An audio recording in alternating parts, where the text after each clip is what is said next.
Inspired by the life of the savvy and ambitious Colombian businesswoman Griselda Blanco comes a new Netflix original limited series. Griselda tells the story of a devoted mother who, with her lethal blend of charm and relentless savagery, creates one of the most powerful cartels in history. Witness Sofia Vergara's captivating transformation into the godmother of the underworld. Griselda, now streaming only on Netflix.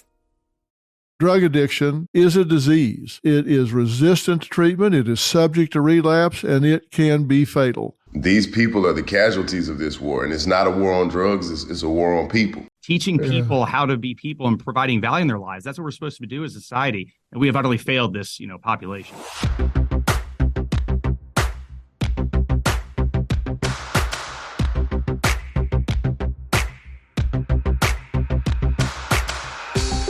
Lava for Good's The War on Drugs podcast exposes what they describe as the absurdity of the real-world consequences of 50 years of our failed war on drugs. There are co-hosts here, comedian Clayton English and Greg Glod, senior criminal justice fellow at Americans for Prosperity. These guys examine the cost of 5 decades of the policies that we have embraced, the policing that's been done, the persecution of people that, in their view, and one in which I share, are sick. These two really cover a diverse subject matter. They peel back the surface of this complicated period in our history and talk about how the war on drugs has really fueled over-incarceration, has actually exacerbated addiction and come at a very high cost economically. So, Greg, Clayton, welcome to the podcast. You said it in one sentence pretty well. It's a war on people, not a war on drugs.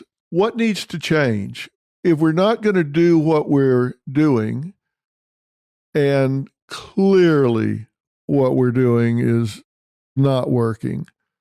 Everybody wants to point to the pandemic now because it was a major event, but this was a problem way before the pandemic. We go back to prohibition and all this kind of thing. We're not going to arrest our way out of this. So what should be happening right now? What should we be doing?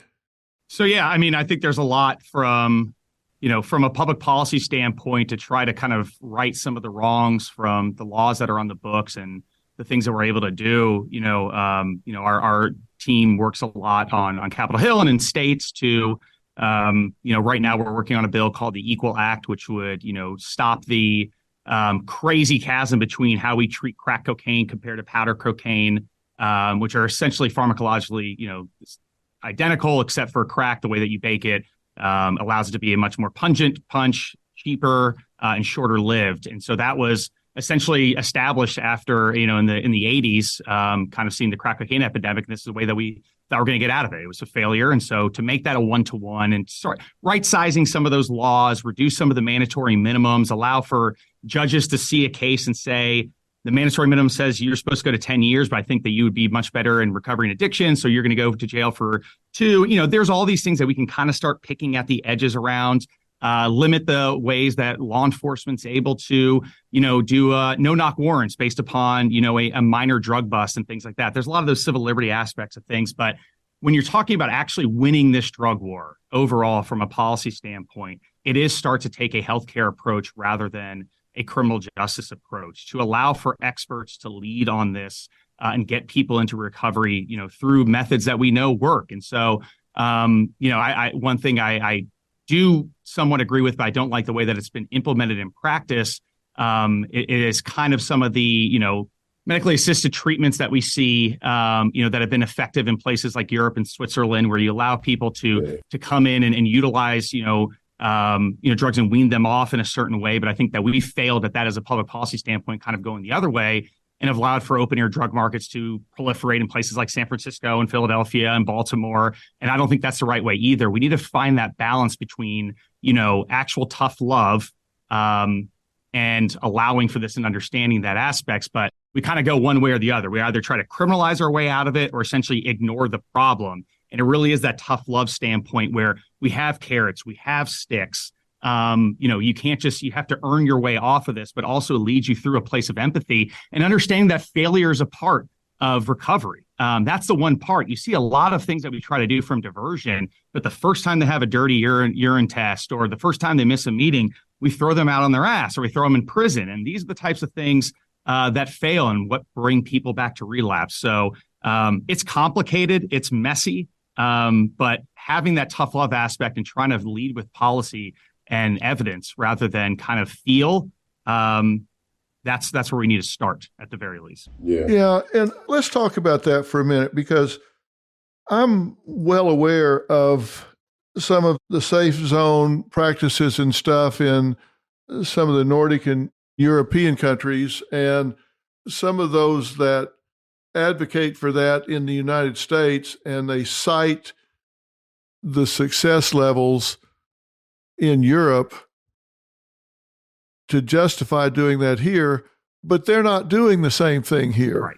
That's just bullshit. And maybe it's a thin line between enabling and actually keeping people safe. And it has to do with outcome criteria, I guess. If your outcome criteria is we haven't had a single overdose because we got lasers to shoot through here and see if there's fentanyl in here, we have people there to intervene if there is an overdose, and so we haven't had anybody die in our clinic here. Okay, that's true, but we're not trying to get people to use destructive drugs safely. We're trying to get them off of the destructive drugs, and my problem with some of these programs is they don't have a strong enough exit strategy. Right. They got a strategy to get them into the safe zone, but they don't have a strong enough exit strategy to get them out into a program that can actually get them off of the drugs. Right. Well, we have a social worker in the building. Well, yeah, I got it. But there's not really a strong enough exit ramp to get them out of the safe zone and into rehab. And they say, well, look at our criteria. We haven't had a single overdose. And there are people dying on the street, but they're not dying in here. Well, that's surrendering to the disease. Yeah. They say, we're going to go along with you doing the drugs as long as you don't die on our turf. That's, to me, not a solution. And I think in, what is it, Switzerland? Or was it? Yes. They actually have where they get the people a job and the person has to go to work. And there's more step, like you said, the criteria is more than just, hey, you didn't die. And that's a very low bar to have. Like, and I don't think that's very much different than how we look at the people, where we look at them like they're the outcasts of society. Yeah. The goals there are recovery and to move on. And I think the goals here, those are not the same goals. And actually you kind of look at where a lot of those European countries were prior to trying to bring these types of policies in. They were doing what, San Francisco and other places are doing, essentially just having safe zones and enabling, but it actually didn't get to the underlying root causes until they started getting, more intentional about treating people and weaning them off. The ultimate goal is to have less addiction, to have people recover, to have them thriving jobs, not just to not have someone die here. It kind of reminds me of almost like the parent that everyone knew in high school that allowed everyone to drink at their house. And then it was like, all right, you're safe here for the next 4 hours, but on your way after that, like, it's not really helping. You're enabling a problem instead of actually trying to get to that root cause. So having those interactions between, addiction specialists and doctors and social workers and putting in safe environments, great. But it's kind of like with prisons, like, all right, you have these people here, you have this captivated audience. What's the next step? And we're not doing that next step here. And it's looked at as empathy. And I think it's coming from a lot of the times a good place of empathy to try to help people, but we're really not providing that. You need to stop doing the behavior you're doing, or else this is only going to get worse. And it's a tough road, but that's what we need to do. We're not doing that. It's based on the wrong predicate, though. Like the parent who says, well, if my child's going to drink, I'd rather him drink here. Well, that's a big if. Right. If your aunt had nuts, she'd be your uncle. That's a big if, So you got to say, if my kid's going to drink, are you giving that up if your kid's going to drink at 14? Well, you're saying here in these safe zones, if you're going to do drugs, well, let's not just accept the predicate to that hypothesis there. If you're going to do drugs, well, let's not accept that you're just going to do drugs. What if you don't? What are we offering you as an alternative to that? And the answer is nothing. Yeah. I mean, you're saying that this behavior is okay, and not providing an actual path away from it. And so why wouldn't they drink and drive later on? Essentially, you're getting kind of tacit agreement that this is fine. If I could do it here, I can do it anyway. Yeah. Why not? And then you have a lack of a law enforcement approach when they're not doing things. So you are in these open air drug markets and you're doing that, but it's not like there's enforcement beyond these areas to actually help keep places clean. And, the thing that they're not doing as well, and, a lot of the places like in Switzerland, they're actually providing medical care through providing the methadone or potentially, and sometimes, heroin or the actual drug.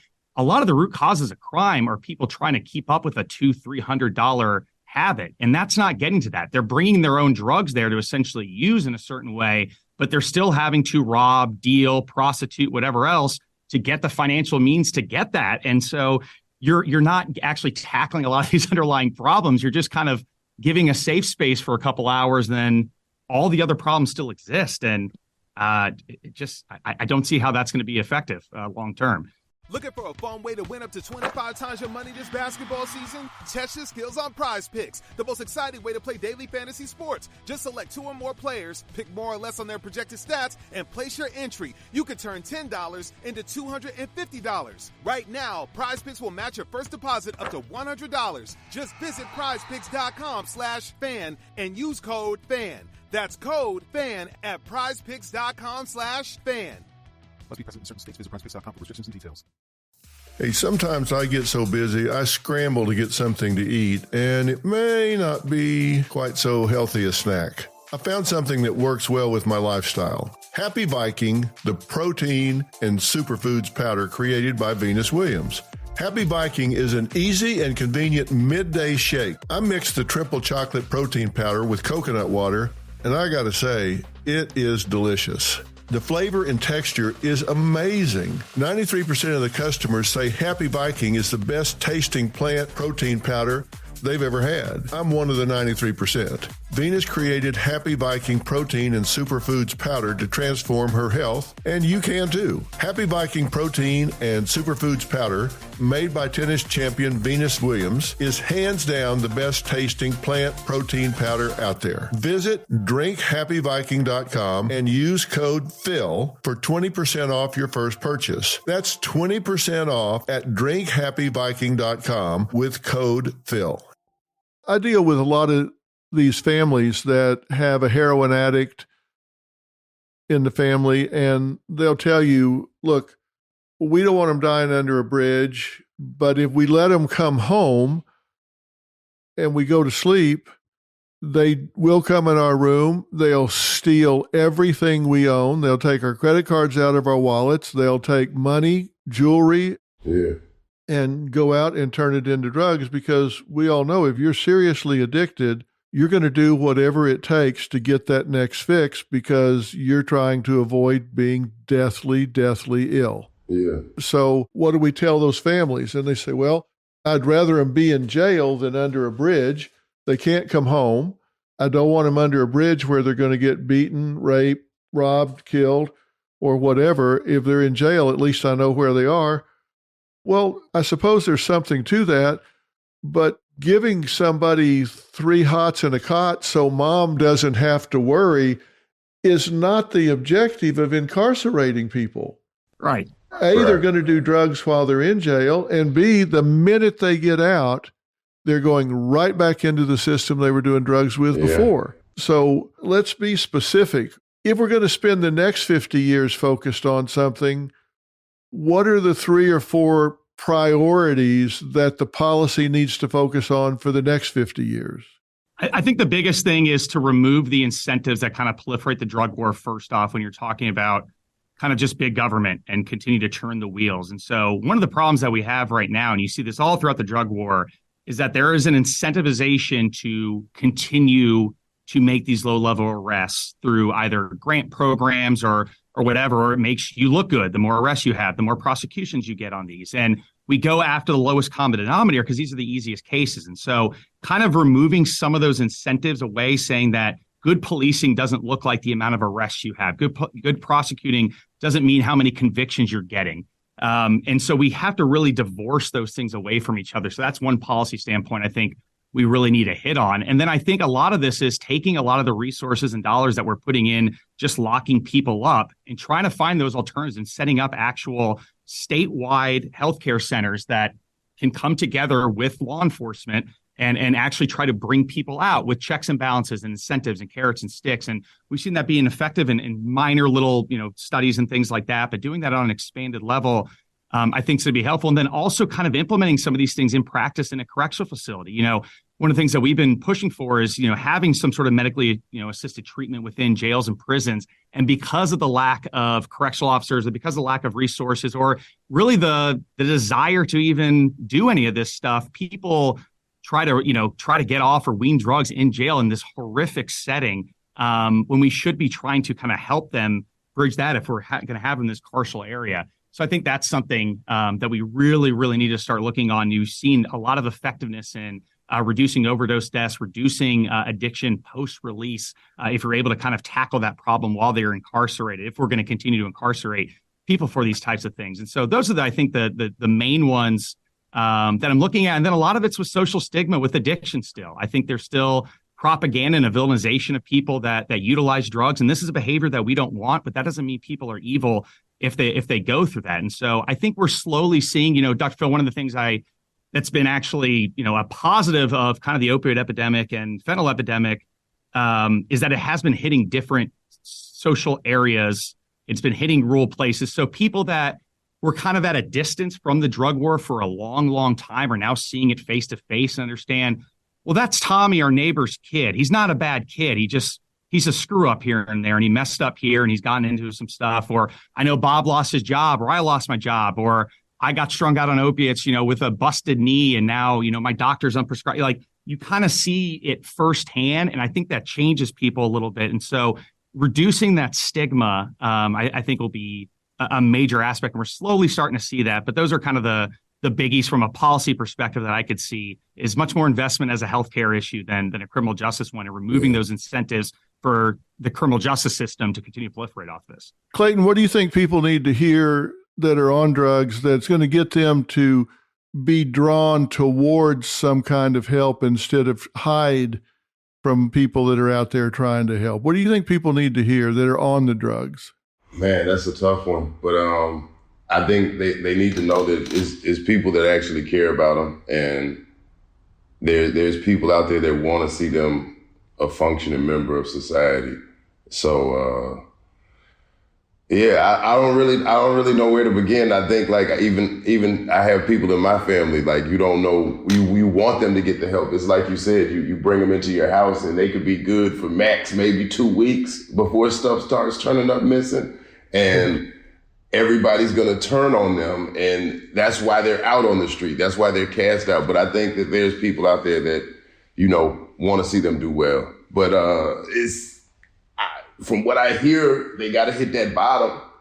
They gotta hit rock bottom before they even start seeking help, or they got to get to such a low point that, it's sad that that's the way it is, but that's what I hear. So I think the best thing people can do that aren't on drugs is be there and help guide these people when they're trying to come back into society, and not just look at them like they're the lowest piece of trash.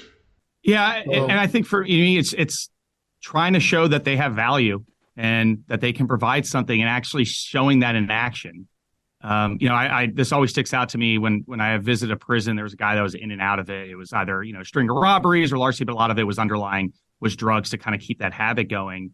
And he finally got enrolled in a class while he was in prison, and he said something, and the instructor, he said like, "Oh, you're really smart." And he's like, "That's the first time I've ever heard anyone say that." And he had been like a model inmate since then. And I think he's released at this point, unless something else had happened. But I do think it is that value aspect that people don't see their value once they get into this process, and they're living day in and day out, just trying to keep this fix. And so can we provide you with some value either through family reunification, through maintaining and earning, living accommodations, either through work or treatment and things like that. I think earning those types of things, not only does it kind of bring you out and give you that incentive to stay within this better environment, but it brings pride to you. It brings something like there's nothing more prideful than doing well at your job, being able to buy a house or buy that new car and like striving for those goals and earning them. You see it all the time with like people that win the lottery, they get millions and millions of dollars and then they're bankrupt and on their ass like later because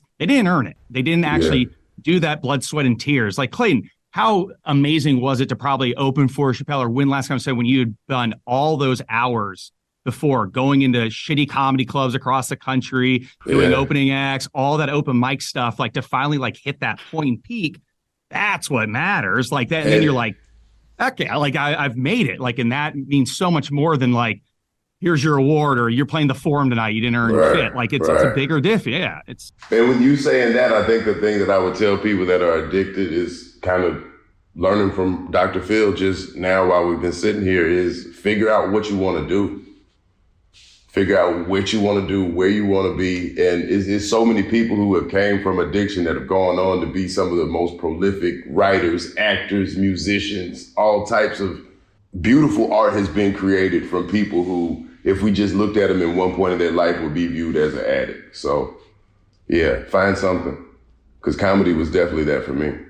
I think you guys are hitting on it spot on because I've talked to so many hardcore addicts, and the first thing that jumps out at me is they think they're living the life that they're worthy of.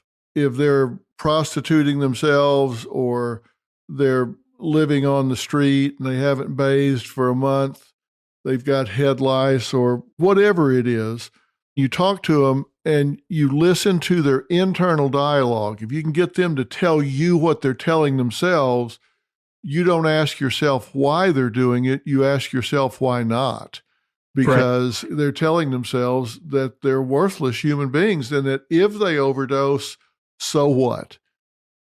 It's no big loss to their family, to society, or whatever. Anytime you start telling somebody, you need to do this, you need to do that, you need to do this, defensiveness goes up really high. But if you approach them, like both of you just said it, if you approach them from the standpoint of saying, hey, I love you, I care about you, you deserve better. I want treatment for you, I want help for you, because you deserve it. You deserve a better life. You deserve this help. And then the focus has to be on making them feel like they're worthy of receiving that help. I can't tell you how many times I've had addicts sitting on stage with me and I stop and say, let me ask you something. You're here right now with me on this stage and you have the undivided attention of my team over the last week and me now and all these people here. How do you feel about that? And you would think they would say, fortunate. I feel like I'm really, and their response invariably is, I don't deserve it. Right. I'm not worthy.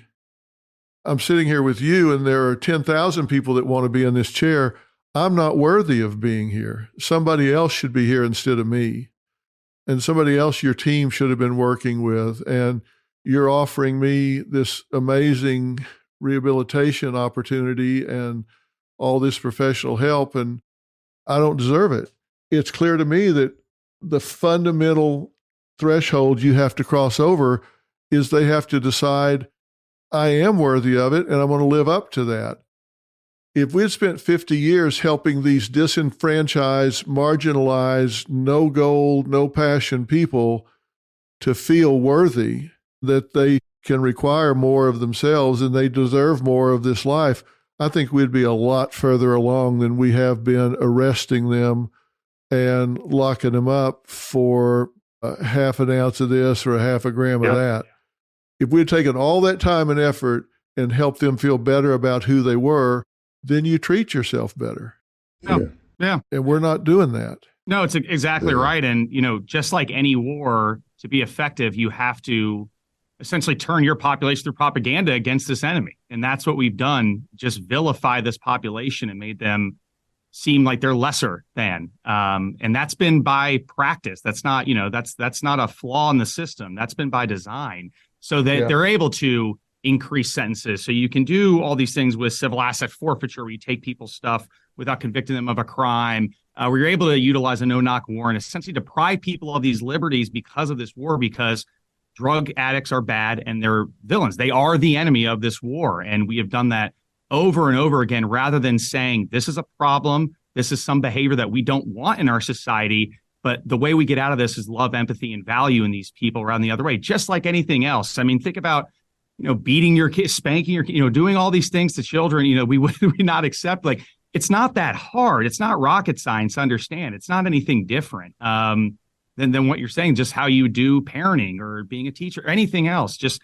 teaching people how to be people and providing value in their lives. That's what we're supposed to do as a society. And we have utterly failed this, population. Winter is here, and for me, that means struggling to find the right temperature when I sleep. I recently found a way to stay at the perfect temperature all night long using silver-infused bed sheets by Miracle Made that were inspired by NASA. They are luxuriously comfortable without the high price tag of other luxury brands and feel as nice, if not nicer, than sheets used by some 5-star hotels. Go to trymiracle.com/blanks to try it today or gift it to someone special this holiday season. And we've got a special deal for our listeners. Save over 40%. And if you use our promo blanks at checkout, you'll get 3 free towels and save an extra 20%. Upgrade your sleep with Miracle Made. Go to trymiracle.com/blanks and use the code blanks to claim your free 3-piece towel set and save over 40% off. Again, that's trymiracle.com/blanks to treat yourself, a friend, or a loved one this holiday season. I'm Katie Maloney, I'm 37, a divorcee, and I'm out here falling in love every day with myself. And I'm Dana Cathan, 33, former needy mess, and delusional Leo, but I've never been happier. Never been happier. You know that. Good. The foundation of this podcast is for people who want to live their life unapologetically. It's a safe space for anyone who's going through a transition in their life or just dealing with the regular bullshit. It's a religion. We're not saying that we're looking to start a coven, but that might be why we started but this we're podcast. Not saying that. Join our cult. Community. The coven. Religion. Okay, let's just stick with community. Listen to the podcast. Listen to the podcast. Laura Nirider is a clinical professor of law and co-director of the Center on Wrongful Convictions at Northwestern Pritzker School of Law in Chicago. Now, Laura represents individuals who were wrongfully convicted of crimes when they were children or teenagers. Her clients have included Brendan Dassey, whose case was profiled in the Netflix global series Making a Murderer, and Damian Eccles of the West Memphis 3, whose case was profiled in the documentary West of Memphis. Dave Thompson is the president of Wicklander Zulawski and Associates, Inc. He is also a leader in non-confrontational interview and interrogation training. He doesn't want to demonize police in any way, and like me, is a supporter of law enforcement. But there are some that abuse the system. Dave incorporated evidence-based investigative interrogation, which focuses on building genuine rapport, asking open-ended questions, and using academic research to train for investigative interviews. Together, they have a collaboration that, let's face it, is a bit unexpected. A defense lawyer and a law enforcement trainer, which they will also tell us about. Well, let's talk about how this came about, because frankly, a defense lawyer and someone that works on the police side of interrogation and training police officers on interrogation, these are not birds of a feather usually. So the two of you together, which I love, by the way, and we've worked together before. We've been on the show, the three of us, and I found both of you provocative and informative. But how did this come about, the two of you together? Well, I'll let Dave tell the story, but it's just been one of the most incredible partnerships. And you're right; it's not every day that a defense attorney comes along and becomes a close colleague of somebody who's dedicated to training law enforcement. So I like to think of our evolution here as a way to build bridges and come together around some really important issues, wrongful convictions. No one wants the wrong person convicted. Everybody wants the right person, right, to be taken off the streets while the innocents get to go home at night. So I think that's the foundation for this. And Dave, you can tell the story of what introduced us to each other's work. Yeah, and I think there's probably no better time to talk about this. I mean, we're in such a divisive society right now, whether it's politics, criminal justice, or any kind of reform. And, the simple way to put this, and you mentioned Brendan Dassey's name earlier, like most people, I sat and watched Making a Murderer and binge watched it over a weekend several years ago. And I saw the interrogations of Brendan Dassey, and I have the wonderful opportunity to work for an organization that has a platform of teaching law enforcement. And so when I saw what happened there, I kind of recognized that if we don't say anything, that's just as good as us blessing and recognizing that technique was permissible and it's a reliable confession. I didn't believe that. So I had the chance to reach out to Laura and some others involved in the case. And from there, I realized that we're really not on two different sides of the same argument. We're really on the same one. We're looking to make sure law enforcement has effective tools to solve cases and protect public safety. And I think we've actually seen more that we have in common than we actually have apart throughout this partnership. Well, I think you do too. And I said some of this when we've talked before, but I really worry sometimes about the government, and in this situation, prosecutors who do become abusive. I mean that at several different levels, but as I've said before, I think they forget what their job is, and their job is to seek justice, not a conviction. I think sometimes they get into a case and they get involved ego-wise and time-wise and career-wise. They get bought in and they go after a conviction as opposed to a just conviction.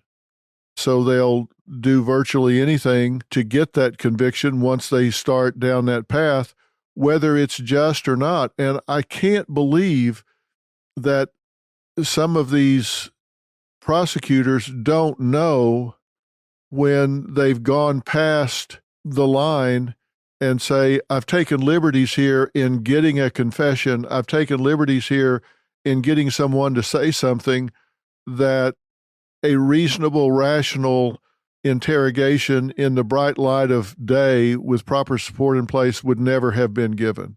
Is that a fair statement, or am I being too critical? I think you're spot on. I mean, I think that, tunnel vision is a real thing that sets in, Dr. Phil, when you are in, the position of prosecuting somebody, of telling a story about what it is they did. I think it can be real easy for that tunnel vision to set in, and make no mistake, right? I mean, all of us are vulnerable to that. All of us get wedded to our own narratives. There's no question about that.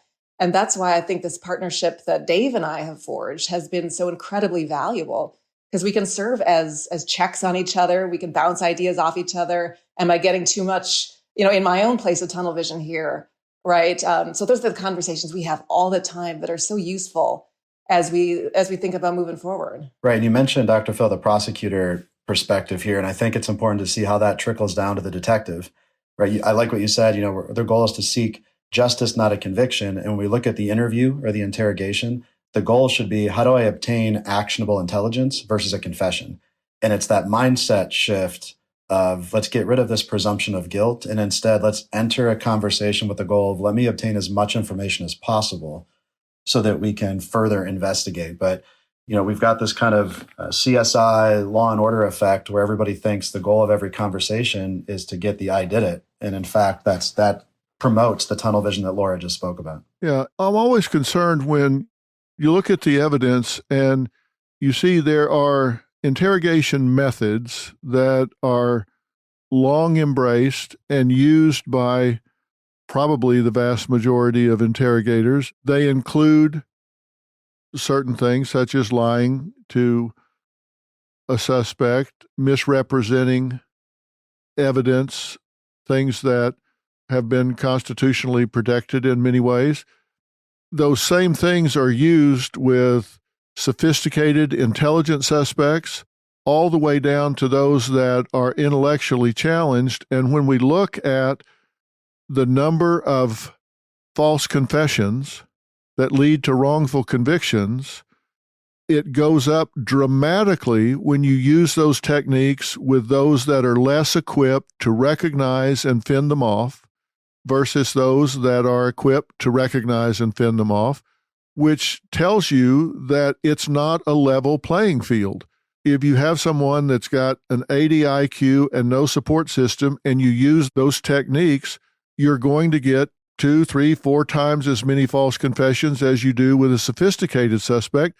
So they have to know that they have tipped the playing field. Well, I agree completely. And I think when you meant, the first thing you mentioned, Dr. Phil, is if there's one kind of technique or traditional training, when the only tool you have is a hammer, everything looks like a nail. And when you think about investigators they're going to talk to a witness, a victim, a potential suspect, regardless of age, or all the other vulnerabilities that could make risk factors, if they're only trained in one technique, that's the only thing they're going to use. And we like to look back, and instead of always faulting the officer, is what tools were they given in the first place to be successful? And what we're seeing now are things like trauma-informed interviewing to recognize people that have been exposed to trauma, how that impacts their memory and their recall.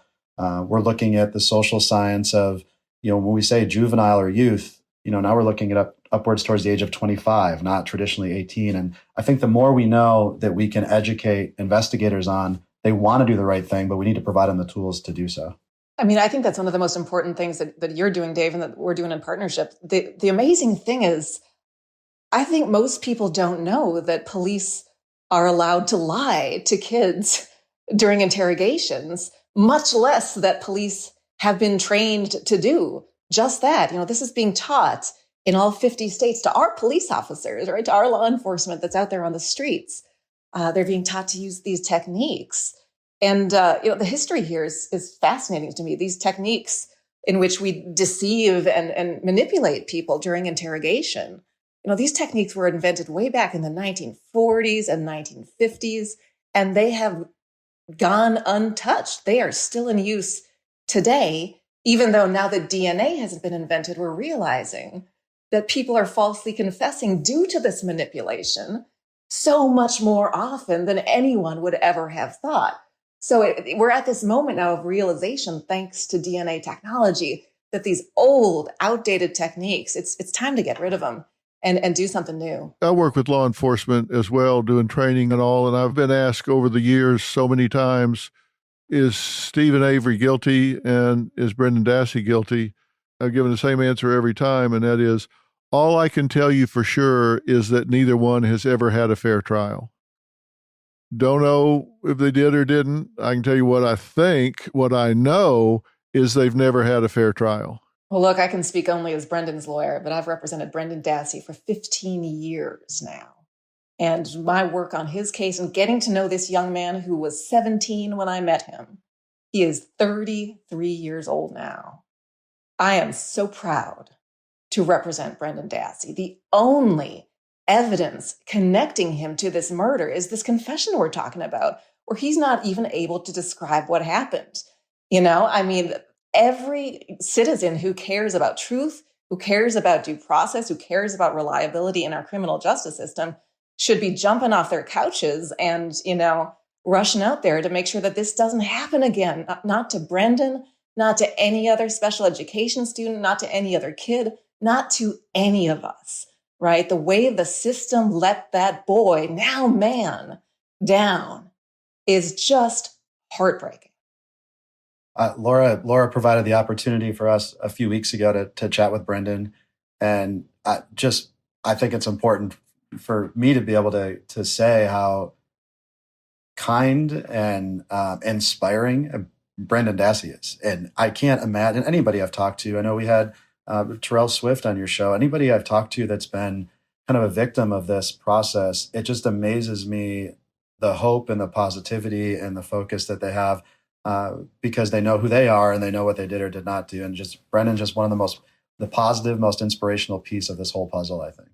Yeah. He's 33, as I said. And, Brendan I've watched him grow up. He's grown up into this unbelievably kind, gentle, funny person who he still has this childlike faith that one day justice is going to come for him. It's remarkable. After making a murderer, all these people around the globe, millions and millions of people saw his story. They started writing Brendan letters, right? From all over the globe. You'd get these letters. He still gets like 5 or 10 letters every day. Really? From ordinary people who just, it's nothing profound or eloquent, who just put down on a piece of paper, hey, Brendan, hang in there. I'm thinking of you. I believe in you. Hold your head up high. The truth is going to come out. This kind of stuff. He still gets these letters every day. He keeps them. And he writes back to as many people as he can, given his limitations. He writes back to as many people as he can because those letters, finding their way to his prison cell in rural Wisconsin, some from Australia, some from, the other side of the country, some from just down the street in Wisconsin. Those letters give him an enormous amount of hope. Laura, what is next for him, and what's it going to take for him to get released, get reconsideration, get a fair trial? What's it going to take? It's going to take courage, Dr. Phil. It's going to take courage. If someone in Brendan's position legally right now, the best option is to go to the governor of Wisconsin and seek executive clemency. In this case, a commutation, which means a cutting short of a sentence, essentially an act that would free him. So that's all that's left?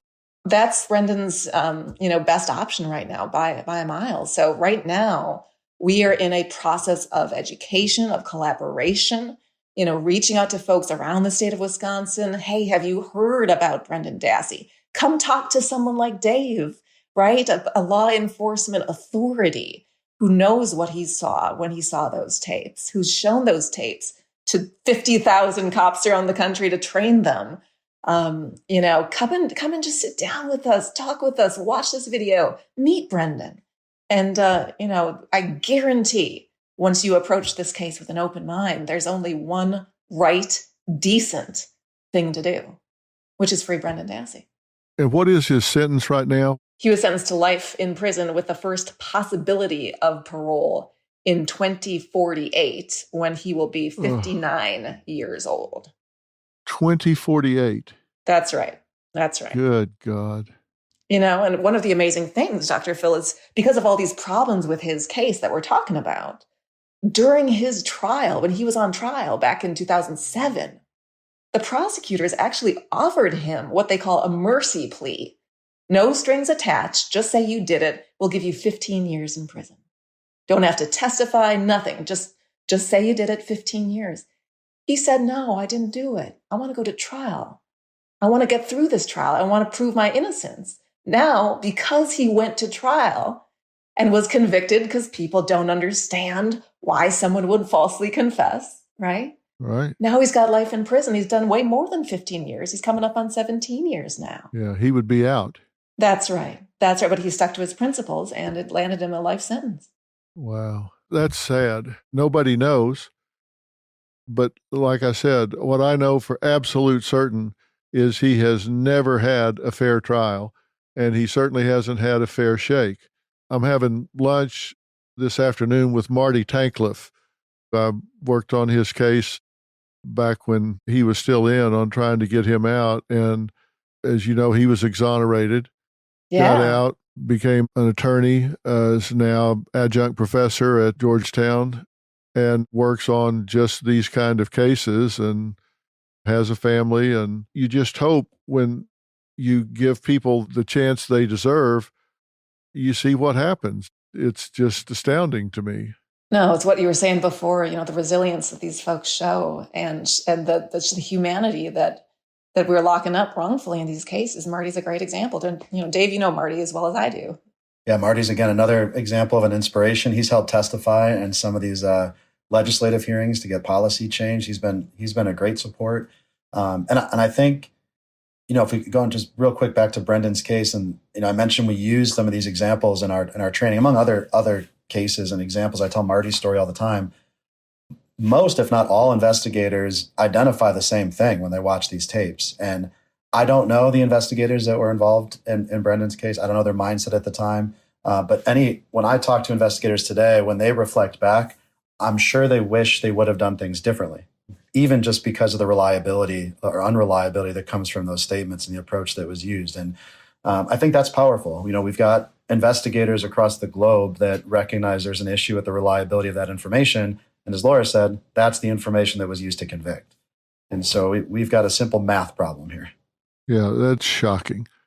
So what is the solution? A lot of what is being done, I think it's generous to say that it's confirmation bias. I think it's generous to say that it's tunnel vision. I think that there's just a lot of, I don't care. I've got somebody in the box here and my job's to get a conviction. I'm going to get a conviction.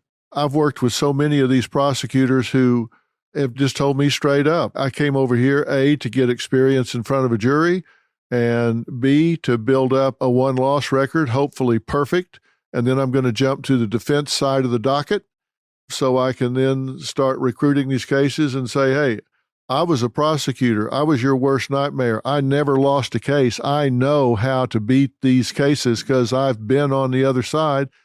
I think they've got an agenda. Some of these guys have an agenda, and then they're going to jump to the other side of the docket and try to get rich off of it. I think there's more larceny in their hearts than just simple confirmation bias. But what do we do? How do we fix this? What does the legislation need to call for? Well, I can speak to the law enforcement piece of this. There's a slide I have in our PowerPoint that says if it ain't broke, break it.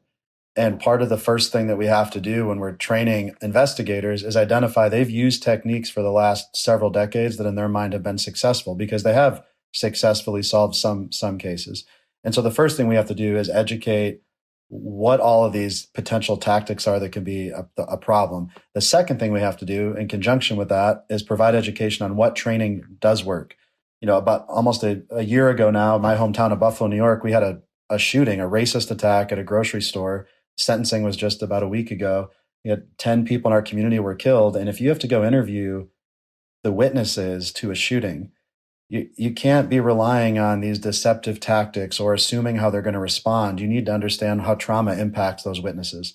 And the same thing applies in all of these cases, is providing a tool for investigators to go get information. From a legislative piece, the last third piece of this remedy is making sure not only policy in a department reflects new training, making sure that's bought in from the command staff top down, making sure the prosecutor's office knows what a reliable confession looks like.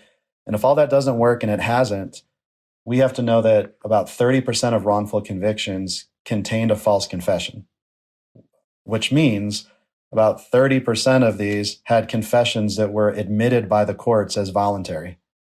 And so the important piece of legislation is to provide the courts a screening tool to identify if all else fails, this shouldn't be used as evidence in a conviction against a potentially innocent person. So I think those are at least the three prongs that we're working on this side. I just throw one other thing into the mix here that I think another thing that surprises people, ordinary people, is the idea of prosecutorial immunity and police immunity.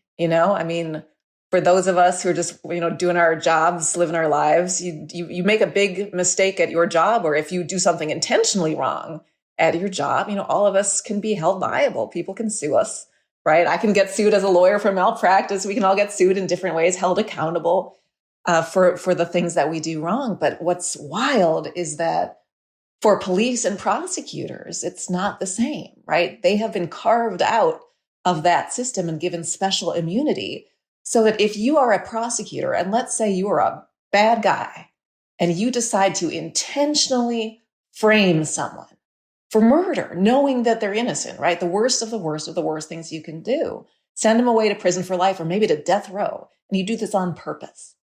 You cannot be held liable under the law because of immunity, right? And police officers have qualified immunity that act to protect them, even if they do things intentionally wrong. And I think that's a huge part of the system that's got to be fixed too. We can all be held accountable to each other. And there's no reason to take a couple of groups of professions, police, prosecutors, and treat them different than doctors or teachers or, other important people with important responsibilities in our society. Yeah, I think we're all three saying the same thing. Think about how many interrogations go on, how many interviews or interrogations, however somebody approaches it, go on every day. I think the vast majority of them don't have ill intent. I think they're trying to get to the truth, get to the bottom, find out what happened, and hold the right people accountable. I'm a huge supporter of law enforcement from the bottom to the top. But man, when you get something that goes awry, I think depriving someone of their liberty in the United States is a very high standard, and it should be. Mm. Depriving someone of their life is the highest of high standards, and well, it should be. There's got to be some kind of standard, some kind of review, check and balance system here. And having spent so much time in the litigation arena, I've told my staff here, if you get stopped, you get in juxtaposition to some crime, you don't want to say anything about anything to law enforcement. You need to get a lawyer and don't say anything. What advice do you guys give to your friends off the record if there's been a shooting, an incident, a bad car wreck, something that they're even tangentially involved with? What do you tell people when the police show up? How do you tell them to conduct themselves?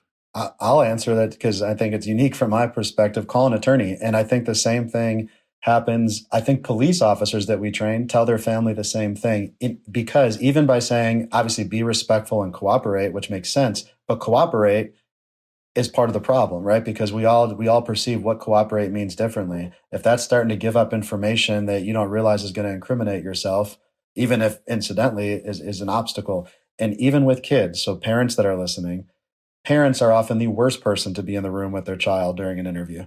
They're not giving good legal advice. They could be victim of the same technique. So you have the right to representation, use it. No question about it. I'm a mom. I've got 2 little boys in school. And one advice I give, my mom friends out there is put a letter on file with your kid's principal at their school saying, you know what, if a police officer shows up at school, wants to question my child, right? This child, I am asserting for them their right to a lawyer. In this letter, they have representation. I will get them representation. I do not want them questioned without me and without a lawyer. Wow, what good advice right there from both of you. And I hadn't thought about the letter.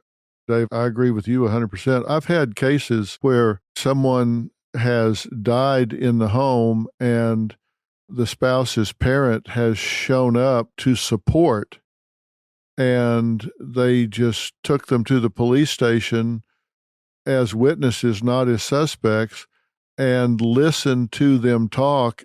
The spouse says, just feeling guilty, says, oh my God, I just feel horrible. I just blame myself. That was the beginning of them winding up in prison and ultimately committing suicide. And it began with them saying to their parent, I blame myself. That's terrible. And they didn't mean I caused the death. It's just, I should have been there. I should have, been more sensitive. I should have seen this coming. I should have, how you self-recriminate when you didn't foresee something. And they wound up in prison and couldn't take it. And both of the children wound up without a parent because one was dead and the other killed himself in prison. And it all started with, I blame myself. I think we see the same. It's a terrible, but a good example of that. I think we see the same often with wrongful death of a child or child abuse or teachers, parents, caretakers that feel this guilt and remorse, and they're in this kind of state of trauma after something happened. And those types of spontaneous utterances can be easily misconstrued or used in the wrong way. So I think that's really, really important advice. Yeah. And as we know, admission against interest is an exception to the hearsay rule. So they can use that and you're screwed. I just tell them, don't say a word. It's too bad because I think that so many of these people that are the detectives, the investigators are out there really trying to figure out what really happened. And the bad thing is when you get a false confession and you convict the wrong person, that means the wrongdoer is still out on the street. Yeah, and I think part of that is you asked for advice for maybe parents or listeners, but the law enforcement folks that are listening or those that have a phone and want to call and see how their department's training. When you look at investigators right now, most departments, maybe annually or biannually, they have to get qualified on how to shoot a weapon, how to fire a weapon. They have to get trained and certified on use of force, on a taser, on how to drive their vehicle. But for interview and interrogation, which is we're talking about this whole session here and how powerful that is, it's often go to a 2 or 3 day class or learn on the job, and one class for 20-year career, you're good. And what we need is more required mandated education and accountability when people aren't compliant with it, just like every other task that they have on the job. And because we're now seeing how powerful these tools are when they're used improperly. Yeah, people don't know the psychological subtleties of this and what's going on. We know psychologically, if you can keep somebody from making a denial, if they start to make a denial and you can stop them short, even if you just jump in and say their name, if they start to say, I didn't date, let me ask you something else. If you can just stop them, they're a lot more likely to ultimately confess if you don't let them dig a hole and they have a face-saving way out. There's so many subtleties that people don't understand, and if they're using all of those things to back somebody into a corner, if you're a civilian, you can't know what all is going on in there. You need to have a lawyer, and you need to zip it. You never have to talk to them, ever, correct? If you are charged with a crime, you never have to give an interview or a statement. Correct. That's exactly right. You never need to, and you should not do it. Instead, you ask for that lawyer. Yeah.